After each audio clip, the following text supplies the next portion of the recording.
The following is the Leader of the Opposition, Honorable John Briceño's weekly radio address. Hi everybody. Our right to vote is one of the most fundamental rights of any democracy.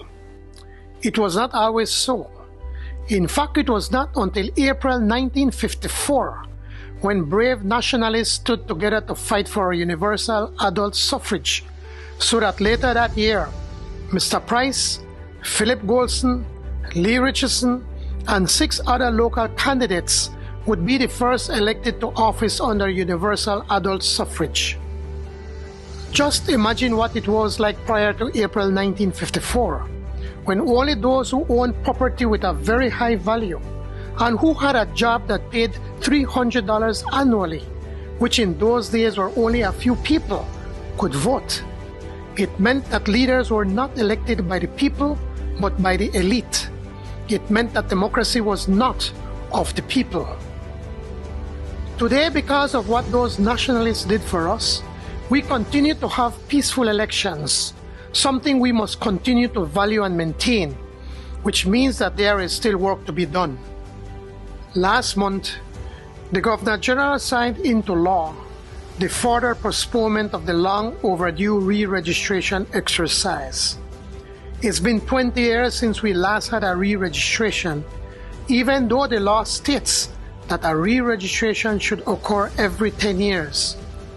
Whatever the reasons for the delay, to keep postponing re-registration is inexcusable and grossly undemocratic. With all that is being uncovered with the scandal at immigration, and what we know about padding of the voters list in certain constituencies, foreign nationals being placed on the list illegally, and persons registering in constituencies where they do not reside, it is time for us to insist that there be no more delaying of the re-registration. This month we celebrate 2 major events: the emancipation of slavery and the birth of Marcus Garvey. This month we celebrate freedom, for there is no better time than now to call on the Prime Minister to stop delaying the re-registration. No more excuses. Find the money to conduct the re-registration to make sure that our electoral lists are clean and that the will of the Belizean people is maintained. No more excuses.